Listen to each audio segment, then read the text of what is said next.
옆사람과 인사하십니다. 잘 나오셨습니다. 온 땅과 만민을 부르는 자라는 제목의 말씀입니다. 현대문학과 예술에 있어서 중요한 주제 중에 하나는 인간의 모순과 한계를 고발하는 데 있습니다. 인간이 기술적으로 우월하고 과학적으로 문명적으로 대단한 금자탑을 쌓았지만 인간의 실상을 보니까 세계 1차, 2차 전쟁을 거치면서 보니까 인간에게는 설명이 안 되는 욕심과 경쟁심과 미움과 마음의 문제들이 너무너무 많은 거예요. 그래서 하나님을 의지하자, 그쪽으로 나가면 좋겠지만 그런 것은 아니지만 어쨌든 인간은 문제 많은 존재라는 것을 드러내는 것이 가치 있는 문학의 중요한 중심 주제로 이어져 왔다고 합니다. 올해 노벨문학상을 받은 일본계 영국인 이시구로라는 사람이 파묻힌 거인이라는 장편 소설을 발표했을 때 영국에서 논란이 많았다고 합니다. 이 가디언 등은 이시구로의 책을 올해의 소설로 꼽으면서 즉 극찬했지만 껄끄러운 반응도 많았어요. 왜냐하면 반지의 제왕을 연상시키는 고대 영국을 배경으로 한 용과 괴물이 등장하는 판타지 소설, 이런 소설에 그런 좋은 비평이 가당한지에 대한 논란이 일어났다고 합니다. 사실 이 문학계는 오랫동안 인간의 덮여져 있는 부분을 드러내는 데 초점을 모았지, 인간의 재미를 자극하면서 그런 소설을 써내려가는 사람이 노벨문학상을 고전적인 돼서 정평이 나 있는 노벨문학상을 받을 자격이 있는가, 이제 이런 얘기가 있었다는 거죠. 쉽게 말하자면 영화를 보더라도 대통령이 되는 길, 이런 영화보다는요 대통령의 스캔들, 이런 영화가 재미가 있죠. 대통령이 됐는데 모든 걸 다 가졌는데 그 자리에 올라 있는데 이게 뒤로는 땅궁리하는 존재였다는 거죠. 그러면 이 관객 입장에서는 그걸 보면서 이게 통쾌한 거예요. 대통령의 그 뒷면을 볼 수 있는 것도 너무 재밌고, 대통령이라는 존재도 저렇게 이중성을 가지고 올라가 있는 나하고 다를 바가 없는 존재로구나 하는 것을 보게 하면서 모두가 좋은 거예요. 그게 우리 시대의 문화라는 생각이 들어요. 여러분, 세계적인 사람이 되고 자기 분야의 전문가가 되는 것은 굉장히 중요한 일이지만 현대인들은요 뭐 높이 올라가고 전문가 되고 그런 별로 점수 안 줍니다. 모순을 극복하고 언행이 일치하는, 욕심 부리지 않으면서 조용한, 나름대로의 행복을 만드는, 가족과 함께 조용히 음식을 먹을 수 있는 사람, 이런 사람이 행복한 사람이지, 바쁘고 분주하고 전문가고 월급 많이 받고 사실 그것은 행복하지 않다, 사람들이 그렇게 생각을 합니다. 그러니까 이 문화 자체가 높은 리더가 되라고 홍보하기보다는 리더보다 국민이 더 훌륭한 거예요. 평범한 국민이 더 훌륭한 거고, 리더들은 사실은 문제덩어리들이 욕심 많아서 그 자리에 올라간 거예요. 이제 그런 고발 정신이 오늘날 우리 문화에는 굉장히 강하다고 보여져요. 그래서 높은 자리에 있는 사람들을 이렇게 보면 이중적이잖아요. 자기네가 뭐 큰 소리 치면서 대단한 존재였던 것처럼 언제 나타나는지 모르지만 별것 아닌 사람들이 올라가갖고 이중성을 가지고 있는 거예요. 그런데 이제 아이러니한 건 뭐냐면, 그렇게 막 손가락질하는 사람들이요 자기 자식은요 리더가 되길 또 바래요. 잘 되기를 바라고 자기도 한 자리 있으면 뭔가 하기를 바래요. 그러면서도 높은 자리에 있는 사람들 욕을 해요. 이 이중성이 있는 거예요. 그래서 그 이중성을 본 그것과 또 하나는 어떤 잘 먹고 잘 사는 사람들에 대한 그 시기심, 이런 것들이 현대인들에게 상당히 많이 있는 것 같습니다. 이제 신앙적인 분야에서도 보면 뭐 예수 믿고 큰 일을 하고 큰 교회를 세우고 그게 무슨 가치가 있느냐는 얘기가 교인들 입에서도 나오고 목사님들 입에서도 잘 나옵니다. 신실하고 앞뒤가 맞고 행복하게 저녁 식사 한 번을 할 수 있으면 그것이 신앙인으로서 최고지. 뭐 선교사로 가서 뼈를 묻고 뭐 꼭 그래야지 이게 행복한 거냐, 이제 이렇게 질문을 하는 거죠. 여러분, 선교지에 가면요 이제 모순되는 걸 봐요. 아니, 고향을 등지고 자기의 모든 걸 내려놓고 그 많은 책들 다 버리고 온 그 선교사님이 이를 딱 한 2주 정도 지켜보면 욕심이 있고, 단기 선교 가서 오신 분들이 준 물건들 잘 안 나눠주고, 창고에 막 있는데 어떤 건 썩어서 막 버리고, 이제 그 창고 문을 살짝 열면서부터 시험이 드는 거예요. 그러면서 야, 이게 뭐 선교라는 게 이게 뭐냐 도대체, 다 버리고 왔다 그랬는데 버리긴 뭘 버리냐, 더 욕심이 많더라 이러면서 이제 돌아와가지고 막 선교사들을 욕을 하고 다니면서 선교할 필요 없다고 이제 그렇게 이제 얘기를 하는 사람들이 있는 거죠. 여러분, 교역자가 되는 것도 뭐 좋지만 그냥 사명이 특별히 없다면 평신도로 사는 게 더 행복하지 않겠습니까? 심지어는 목사님이 됐으면서도 내가 집사로 살았으면 더 낫을 텐데 내가 괜히 목사가 돼가지고 이 고생을 하고 있고 더 되돌아갈 수도 없고, 이렇게 후회하는 분들도 있는 거예요. 자, 이런 생각이 만연한 세상 속에서 시편 66편은 도대체 어떤 감동을 주는 시인가, 하나님 말씀인가, 이제 그런 관점에서 저는 이걸 봤어요. 이 말씀을 보면서 야, 비행기도 타고 다닐 수도 없는 시대에 배를 타고 지구 반대편으로 갈 수도 없고, 지구가 평면으로 놓여 있거나 아니면 사각으로 돼 있어서 어느 낭떠러지에서 뚝 떨어진다, 배를 타고 가면 떨어진다고 생각하는 그 고대 사람들 속에 온 땅과 만민과 나라들을 거론하는 이 존재는 도대체 누구냐? 이 사람은 도대체 누구냐? 이제 그런 생각이 들었어요. 야, 이분이 잘 몰라서 그렇지 뭘 온 땅을 말하고 나라들을 거론하고 만민이 하나님을 송축하고 뭐 이런 큰 그림을 왜 얘기하느냐. 그러면서 요즘 사람들의 시각에서 66편의 시인을 바라볼 때는 야, 이 사람 너무 그림이 크구만, 꿈이 커, 뭘 잘 몰라서 이렇게 온 땅과 만민을 외치고, 자기네들이 비행기도 못 타고 다니는 시대에 무슨 온 땅과 만민을 외쳐. 시인은 자기 마음대로 얼마든지 말할 수 있는 장르를 가지고 있고 방법을 갖고 있으니까 이 사람이 자기 얘기를 시를 통해서 막 얘기하지만 굉장히 비현실적인 인물이고 의욕이 너무 과해서 이 사람이 이런 주장을 하는 것일 뿐이야. 이제 이런 생각을 얼핏 이게 들 수가 있어요. 들 수가 있는데 그냥 온 땅과 만민과 나라들을 말하는 것은 아니고 근거가 있는 거죠. 근거를 얘기하는데 근거를 가만히 보면 아, 이분이 그런 큰 꿈을 가질 수 있었겠구나, 이제 몇 가지 근거를 발견할 수가 있습니다. 먼저 3절에 보면 주의 일이 어미하고 주의 큰 권능으로 원수를 복종케 하시는 하나님이시기 때문에 하나님은 온 땅에서 찬양을 받아야 되고 나라들은 그분 앞에 무릎을 꿇어야 되고 만민이 하나님을 송축해야 된다는 거예요. 근거는 뭐냐면 주의 일이 어미하고, 이 히브리 말로는 두렵고, 주의 큰 권능으로 원수를 복종케 하신다는 거죠.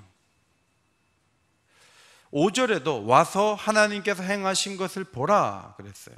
자, 하나님이 행하신 일은 주로 성경에서 이스라엘의 구원을 위해, 우리의 구원을 위해서 하나님이 베푸신 기적의 역사들, 이런 걸 보면서 야, 하나님 두렵다, 하나님 너무 크신 분이다, 이 하나님이 나 한 사람 상대하기엔 너무 큰 분이다, 온 세계가 이분을 높여야 된다, 이제 이런 생각을 하면서 이 시를 썼는데 이 시가 성경 안에 들어오게 된 거예요. 주의 권능이 원수를 복종하게 했다, 이 말은 히브리 원어로는 자발적인 복종이 아니라 복종하는 채 하는 것을 의미합니다. 복종하는 채 하는 거예요. 그러니까 원수가 그대로 있는 거예요. 완전히 없앤 게 아니고 원수가 있는데, 원수가 자기의 존재의 그 생존을 위해서 복종하는 척이라도 하는 거예요. 하나님 워낙 강하니까. 이번에 트럼프가 김정은이 보고 로켓맨이라고 별명을 지어주면서 그냥 지구상에서 북한을 없앨 수도 있다는 식으로 트위터를 계속 날렸는데 김정은이는 눈도 깜짝하지 않아요. 그리고 연일 위협하니까 김정은은 연일 미사일을 쏘면서 계속 조소를 보냈어요.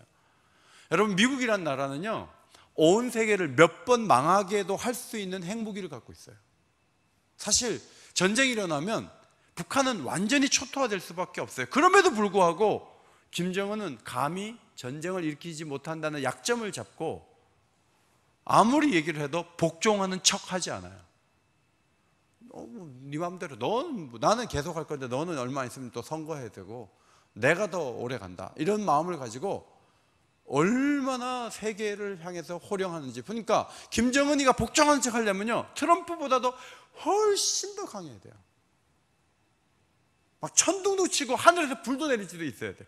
그래야 김정은이가 약간 움츠러들어요. 그 정도로 김정은이는 아주 센 거예요. 제가 이런 말 자꾸 하면 인터넷에 이게 다 올라가기 때문에 제가 북한에 들어갈 때, 혹시 들어갈 일이 있으면 북한에서 이걸 다 해야 돼. 지난번에 그 캐나다 임현수 목사님인가요? 그분도 5년치를 북한의 정보원들이 다 들었대잖아요. 그런데 한 번 존엄에 대해서 얘기한 적이 있어가지고 무기징역을 당해서, 제가 이런 얘기를 했기 때문에 이제 북한에 못 가는 거예요. 하나님을 대항한 왕들이 하나님의 권능 앞에서 고개를 다 숙였죠. 느부갓네살 왕은 성전을 무너뜨린 왕이에요. 그런데 느부갓네살 왕에게 하나님께서 다니엘을 통해서 너 소처럼 풀을 먹을 거다. 그런데 얼마 후에 권좌에서 쫓겨났어요. 그리고 하나님 말씀대로 다시 돌아왔어요. 돌아온 느부갓네살 왕은 하나님이 자기와는 비교할 수 없는 권위와 능력을 가진 분이라는 것을 고백할 수밖에 없잖아요. 다리오 왕과 벨사살 임금이 있었는데 그 왕들도요, 이 다니엘을 통해서 본 그 하나님은 자기들과는 비교가 할 수 없는 엄청난 왕이라는 것을 고백할 수밖에 없었습니다. 영적으로도 원수 마귀가 하나님 앞에서 성도들을 비방하고 조소하지만 자기 존재를 이어가기 위해서 하나님의 존재 앞에서 복종하는 척 하지 않습니까? 거라사의 광인에게 귀신이 있었는데 예수님이 거라사의 광인을 만나러 갔죠. 그 사람을 치유하기 위해서. 이제 마귀가 그 사람에서 나가야 되는 형편에서 예수님께 부탁 한 가지를 했어요. 저쪽에 산비탈에 돼지떼가 있는데 그리로 들어가게 해달라. 그런데 이게 귀신이 군대 귀신이라서 돼지 2,000마리에게로 들어가는 거예요. 그리고 바다로 들어가서 그 돼지가 다 몰살하는 거예요. 여러분, 그 귀신의 존재가 예수님, 하나님의 아들 앞에서 안 나가겠다는 게 아니고, 예수님과 싸우겠다는 게 아니고 복종하는 척 하면서 뭐라 그러냐면 돼지에게로 좀 들어가게 해달라고. 강력하신 주님 앞에서 그렇게 부탁하는 걸 보잖아요.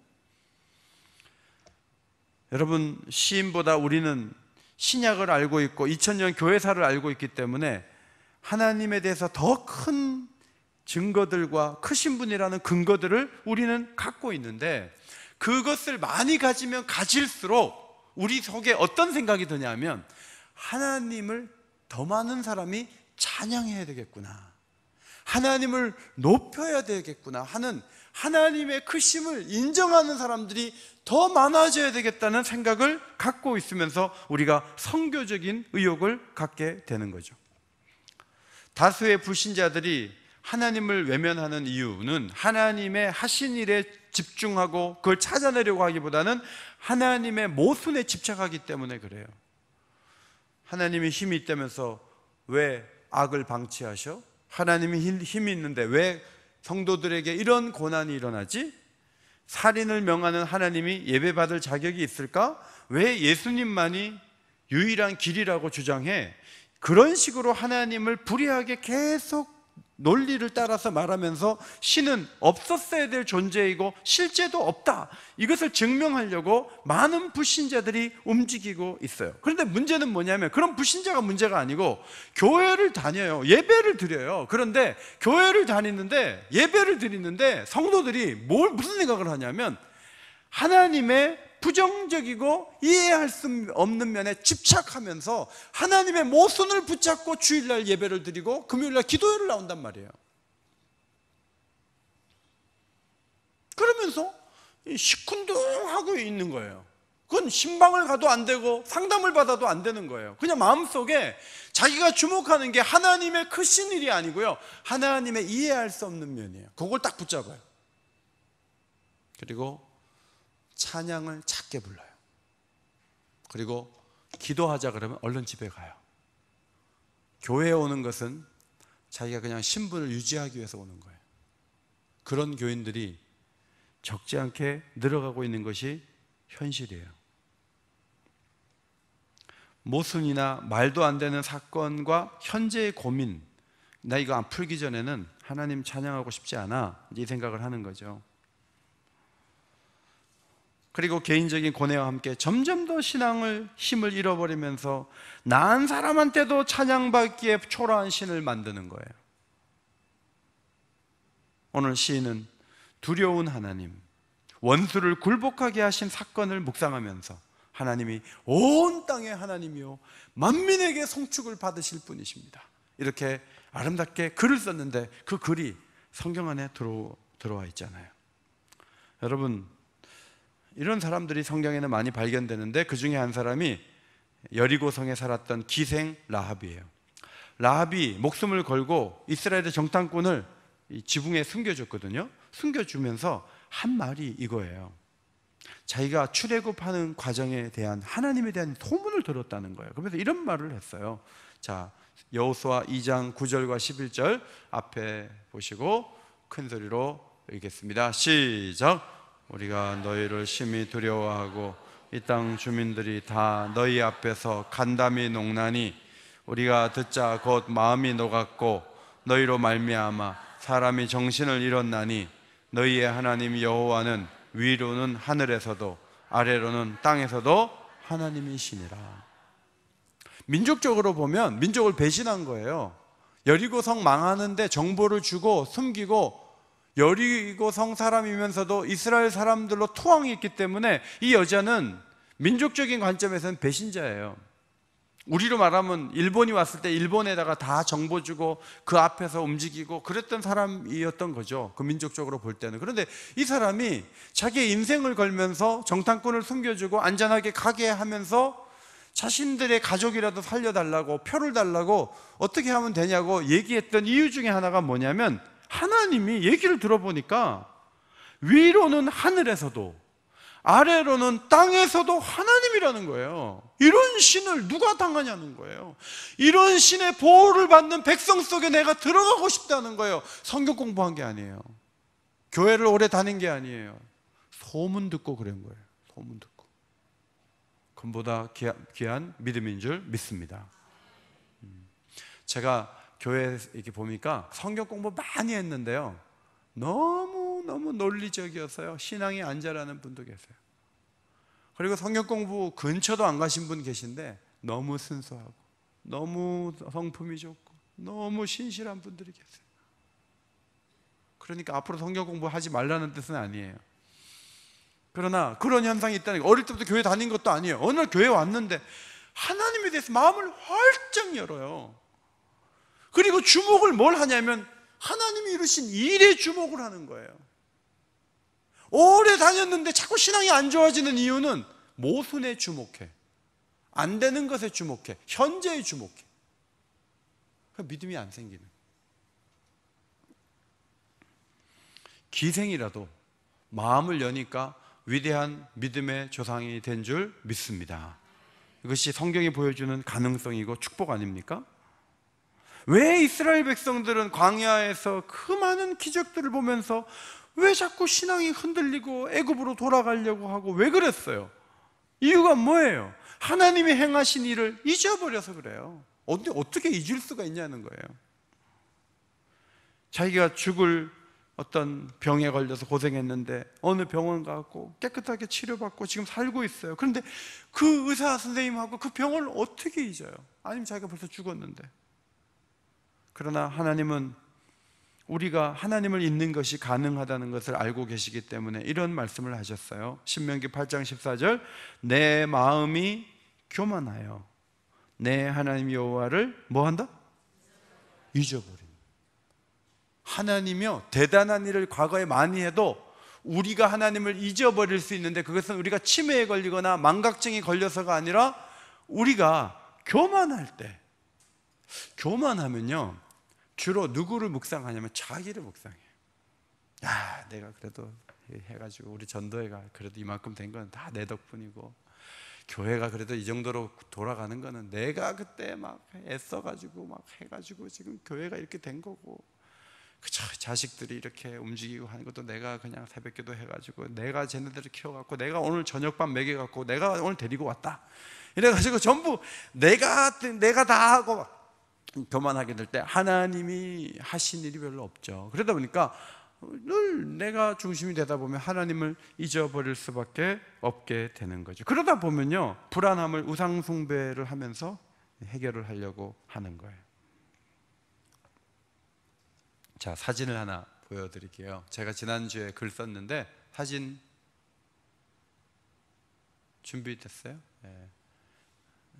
제 왼편에 있는 여자분은 88 올림픽 탁구 종목의 복식 금메달리스트인 양영자 선수예요. 우리 교회 인터뷰 때문에 잠깐 오셔서 방을 빌려달라 그래갖고 정강 목사님하고 같이 오셔서 제가 제 아내에게 허락받지 않고 옆에 가서 사진을 찍었어요.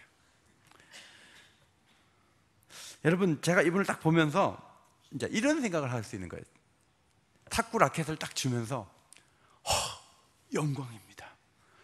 여러분, 탁구계에는요 정말 영웅이에요. 이분이 중국의 선수가 선수층이 너무 두터워갖고 보통 금운동을 중국이 거의 휩쓸거든요. 근데 중국 선수들 다 깨고 금메달을 따는 것은 이건 뭐 말할 수 없는 이 영광이고 그런 거예요. 근데 이 양영자 선수를 많은 사람들이 기억하는데 제가 5층에다가 그 탁구 다이를 펼쳐놓고 막 불러갖고 한 게임 치고 나서 막 사람들한테 나 양영자 선수하고 한 게임 쳤다고, 나 레슨 받았다고 막 자랑할 수가 있어요.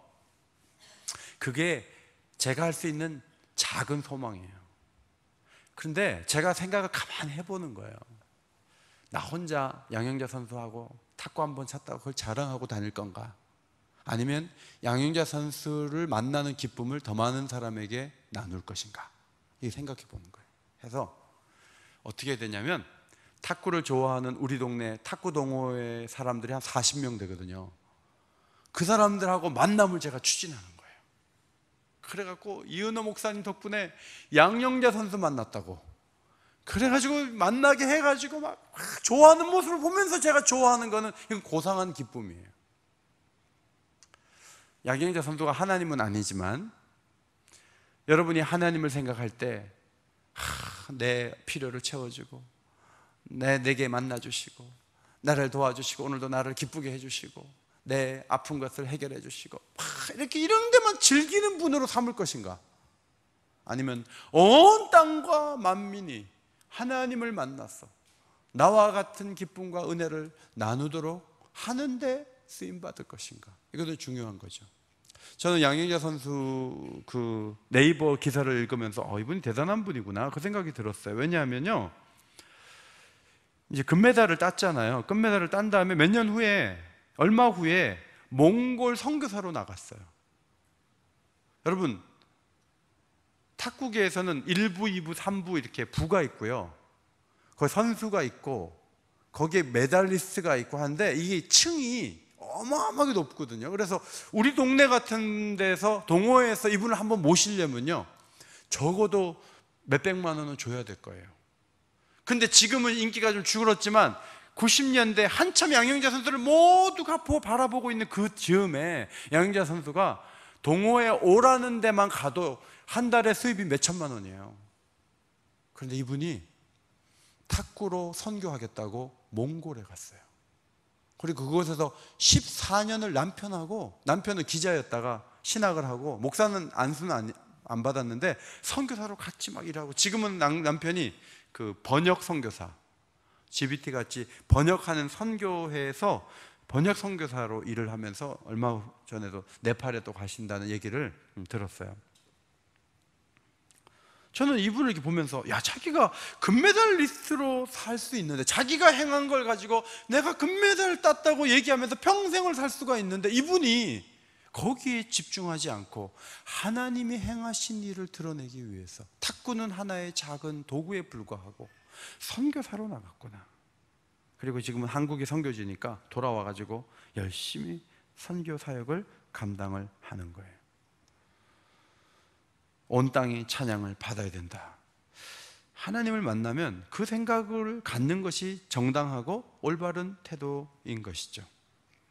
오늘 시인은 6절에서 하나님이 바다를 변하여 육지같이 되게 하셨고 무리가 걸어서 강을 건넜다 그랬어요.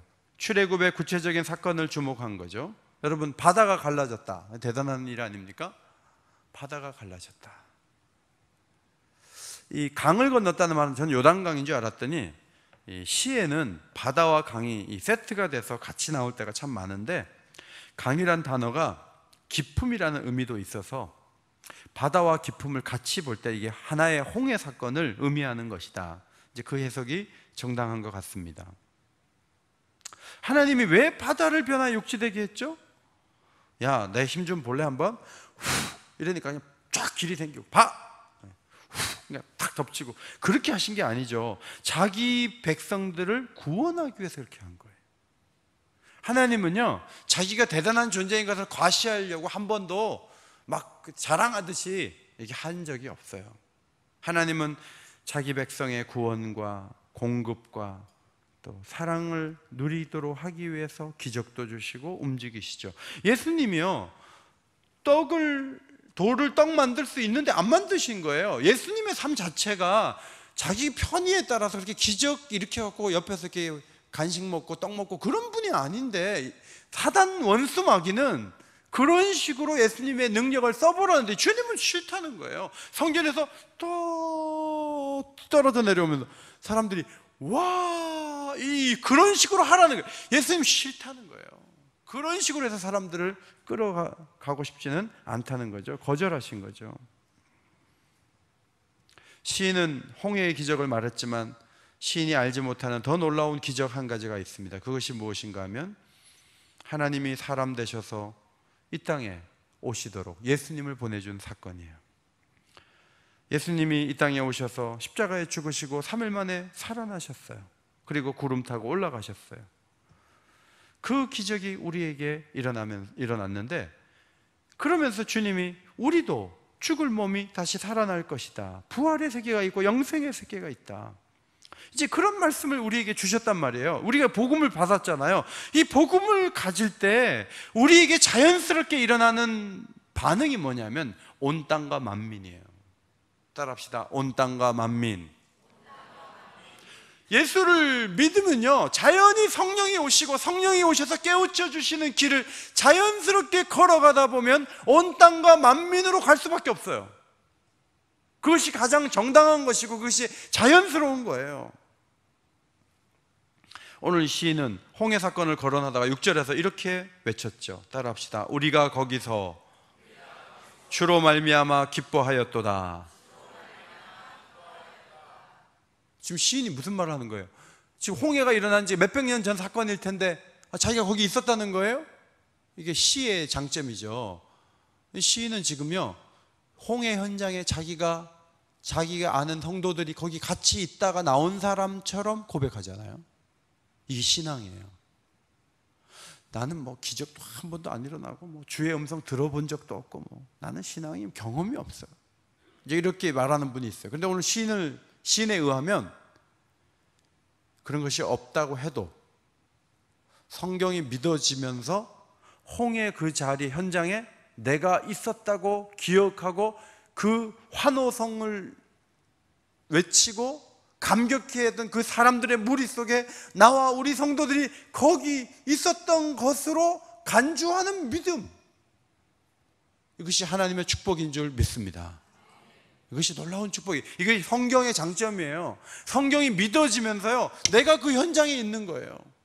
그리고 내가 감격하는데 나만 그런 게 아니고 많은 성도들이 같은 경험을 한 것으로 받아들여지는 거예요. 이것이 얼마나 큰 축복인지 몰라요. 성도 여러분, 시간을 초월하는 경험, 이거 하나님 축복 아닙니까? 시간을 초월하는 경험.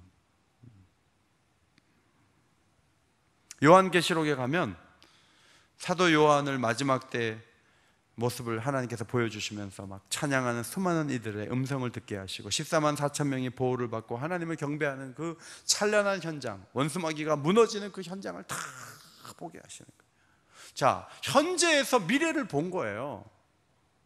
그러니까 현재는 고통스럽지만 그 미래가 이루어질 것을 견디면서 계속 살라, 그런 뜻이 아닙니다. 현재에다가 미래를 가지고 오는 거예요. 미래를 가지고 오는 거예요. 14대 2로 끝난 야구 게임인 걸 내가 알고 있어요. 근데 지금 2대 0으로 지고 있는 걸 봐요. 그런데 내 마음속에 14대 2로 끝나는 걸 알고 있어요. 그러면 2대 0으로 지고 있는 거 하나도 부담이 안 돼요. 그렇게 살라는 거예요. 그러니까 성도들의 도구가 뭐냐면 과거의 하나님의 역사와 미래에 일어날 영광이에요. 이것이 현재를 견디게 하는 힘이 되는 거예요.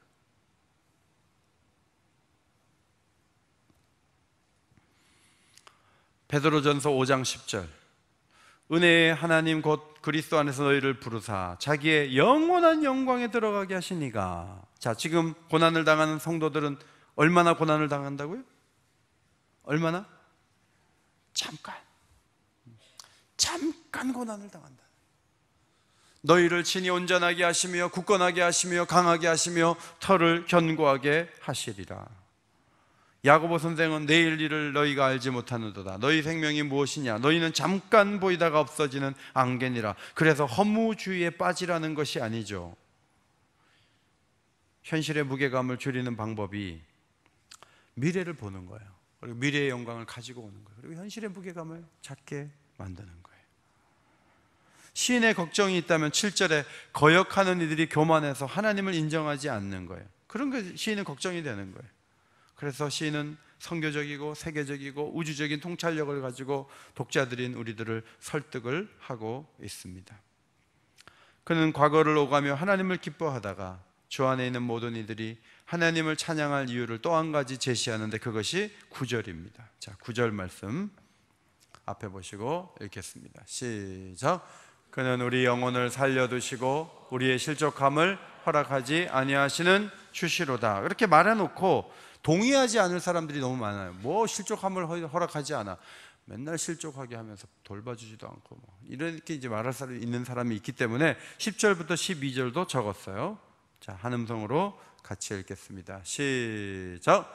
하나님이여 주께서 우리를 시험하시되 우리를 단련하시기를 은을 단련한 같이 하셨으며 우리를 끌어 그물에 걸리게 하시며 어려운 짐을 우리 허리에 메어 두셨으며 우리들이 머리를 타고 가게 하셨나이다. 우리가 불과 물을 통과하였더니 우리께서 우리를 끌어내사 풍부한 곳에 들이셨나이다. 아멘. 하나님은요, 우리를 단련하신다는 거죠. 은을 단련한 같이 한다. 은이 99% 100% 은이 나오려면 풀무불에 들어갔다 나왔다 해야 되는 거예요. 그런 것처럼 우리에게 때로는 하나님께서 그물에 걸리게 하시고 어려운 짐을 허리에 메시는 거예요. 우리 머리 위로 사람들이 타고 다니는 거, 얼마나 머리가 아프겠어요, 타고 다니면. 그렇게 힘겨운 시간들을 막 보내도록 우리에게 하시지만, 성경 띄워요, 주께서 우리를 끌어내사 풍부한 곳에 들이셨나이다.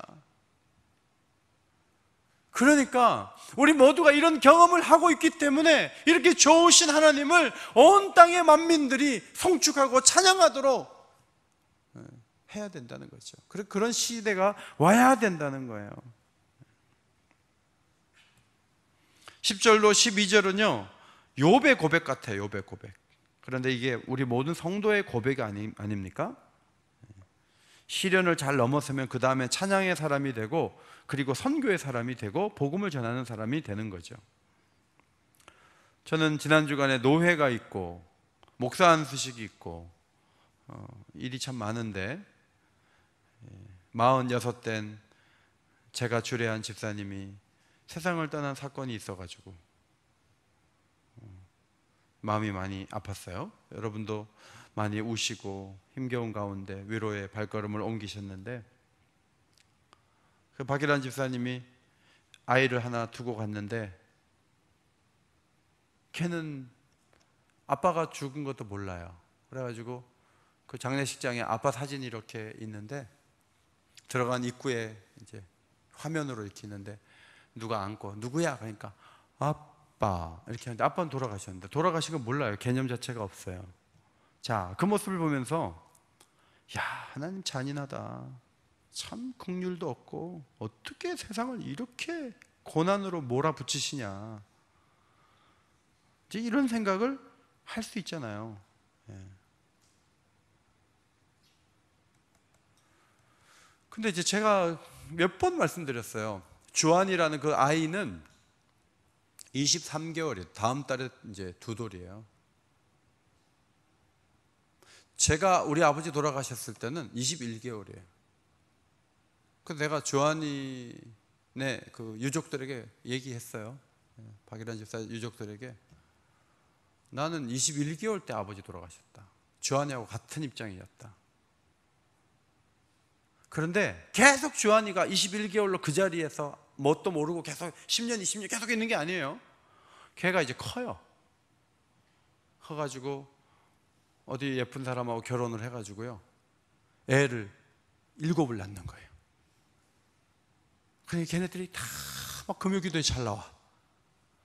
걔네들이 교회에서 일을 많이 해. 그런 세월들을 하나님이 주시지 말라는 법이 어디 있어요? 저를 보면은 걔도 그렇게 될 수 있잖아요. 그러니까 스토리가 거기서 끝난 게 아니잖아요. 근데 사람들은요, 현재를 가지고 하나님을 다 판단해요. 이게 뭐냐는 거예요. 그러면 하나님을 공격해요. 찬송을 막 부르지 않아요. 그러면 안 된다는 거예요. 스토리는 끝나지 않았어요. 하나님의 스토리는요, 놀라워요. 모세 시대는요, 애들을 강에다 집어 던졌어요. 그런 하나님 나는 있어도 안 믿는다고 소리 지르면 되겠어요? 모세 같은 아들을 키워가지고 역사에 빛나는 사람을 만들어야 되는 거 아니에요? 그것이 그 시대의 사람들이 할 일 아닙니까? 나일강에 그 돌도 안 된 애들이 다 빠져 죽을 때 그때 하나님을 야유하고 하나님의 모순되는 것만 얘기하면서 삿대질을 하면서 하늘을 향해서 소리를 지른다 그래서 좋은 세상이 오겠냐고요. 오지 않죠. 하나님의 스토리는 오묘하고 깊고 풍성하고 시간이 지나면 그분의 이야기가 어떻게 연결되는가 그거를 보면서 옆에서 기도를 해줘야 돼요.